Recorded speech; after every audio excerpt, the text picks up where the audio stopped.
வணக்கம். நான் திண்டுக்கல்லேருந்து வந்திருக்கேன். நம்ம தளபதி ஐயா வந்து ஏன் ஐயான்னு சொல்கிறேன்னா, எனக்கு முன்னாடி வந்த ஒரு பெரியவர் வந்து அவர் இளைய காமராஜர் அப்படின்னு சொல்லியிருக்காங்க. அந்த காமராஜர் வழியில் 3 வருஷமாக சிறப்பாக வந்து 10வது 12வது படித்தவங்க எல்லாத்துக்குமே விருது வழங்கிக்கிட்டே இருக்காரு. அதுவும் குறிப்பாக அந்த 10வது 12வது பிள்ளைகளுக்கு ஏன் வந்து அவங்க விருது வழங்கிட்டு இந்த போதை அந்த பாதை வேண்டான்னு ஏன் சொல்கிறாங்கன்னா, அந்த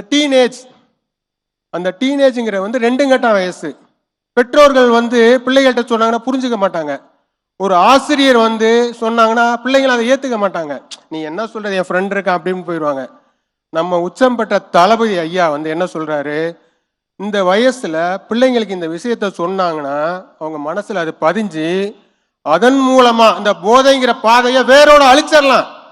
2026 நிரந்தர முதல்வராக வந்து இந்த போதை நீட்டையும் நோட்டையும் ரோட்ல போட்டுட்டு நம்ம ஓட்ட தமிழக வெற்றி கழகத்துக்கு போட்டு 2026 நிரந்தரமான முதல்வராகவும் இளைய காமராஜர் ஐயாவா இல்லாம சரித்திர பதிவேட்டில் இடம்பெற மாதிரி ஆண்டுதோறும் எல்லா படித்த நல்ல மக்கள்களுக்கும் நிறைய கல்வி உதவி செய்யணும்னு சொல்லி திண்டுக்கல் மக்கள் சார்பாகவும் காலையில் 7 மணியிலிருந்து வேலை பார்த்த அத்துணை நண்பர்கள், அப்புறம் கழக உறுப்பினர்கள் ஐயா புசி ஐயா அவங்க, அப்புறம் ஆதவன் அண்ணன் சாப்பிட்றப்ப வந்து கேட்டாங்க, எல்லாம் நல்லா சாப்பிட்டீங்களா என்ன ஏதுன்னு.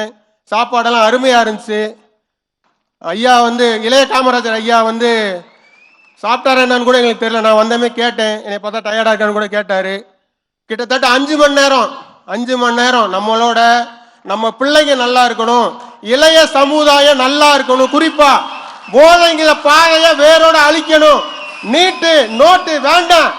2026 தமிழக வெற்றிக்காக எங்க தளபதி விஜய் அண்ணனுக்கு தான்